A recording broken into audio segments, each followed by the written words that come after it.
اوباما من اللعيبه الكويسه، وتركيزه في الفتره الاخيره مش مركز قوي. واعتقد ده مأثر عليه مع نادي الزمالك. يمشي؟ والله لو هو مش حابب انه يبقى موجود يمشي، واعتقد ان الاداره ممكن يعني الافضل، يعني لو هو شايفين ان هم مش حابينه، مش حابب ان هو يبقى متواجد، يمشي. طيب الصوره بعدها محمد الشناوي. الشناوي طبعا عامل موسم كويس، ومن حراس المرمى اللي عاليين جدا وليه مستقبل كبير جدا. لو جاله احتراف بتنصحه بايه؟ يستنى شويه ولا يطلع؟ اعتقد النادي الاهلي مش هيستغنى عنه، يعني لان انت ما عندكش البديل. تمام. اعتقد يعني.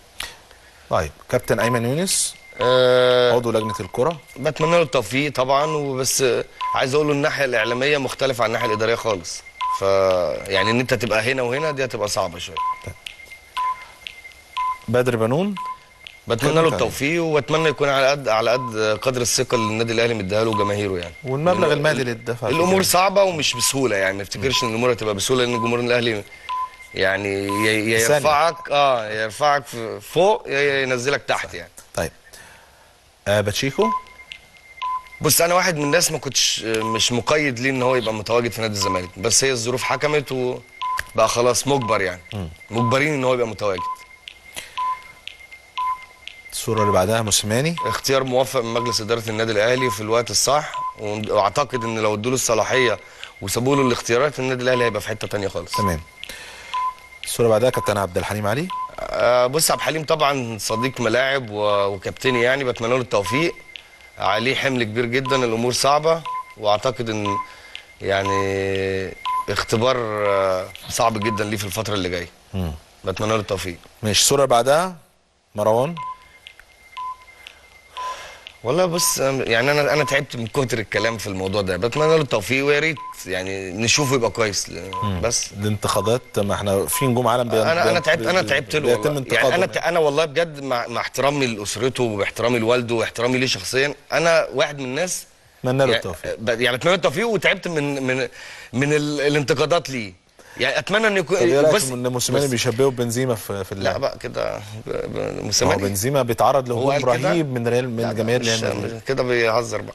ايوه انا بكلمك والله، جمهور ريال مدريد موضوع التشبيه تماما انا ما بحبوش، فاهم قصدي؟ هو ممكن يكون ليه رؤيه معينه، او ممكن يكون، بس من الاخر هو ما فيش يعني دلوقتي فيرود على اعلى مستوى ما فيش في مصر.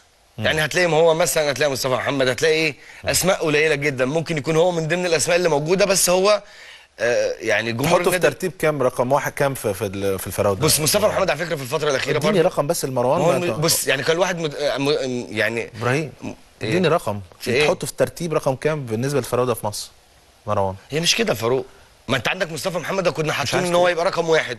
مصطفى محمد في الفتره الاخيره مش مصطفى يعني محمد. انت دلوقتي ما فيش خالص لا ما فيش، يعني كنا كله زيرو. كان عندنا بص يعني حاجه مبشره لمصطفى محمد، فهو مصطفى محمد في الفتره الاخيره حتى وحش. طيب ماشي، فيبقى كده ما فيش حد خالص. ماشي. الصوره اللي بعدها اشرف بن شرقي.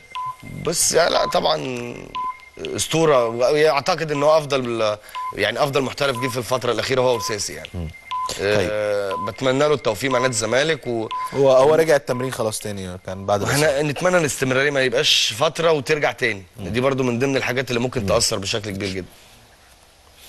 وليد سليمان اخر صوره معاك كابتن ابراهيم. بتمنى له الشفاء وربنا هو خلاص الحمد لله الامور دلوقتي يعني تواجده اكيد مهم في النادي الاهلي، وهو من اللعيبه الخبرات يعني. طيب يعني قبل ما اشكر كابتن ابراهيم، النهارده كان في قرعه تصفيات اوروبا المؤهله لكاس العالم، النهارده كانت في زيورخ.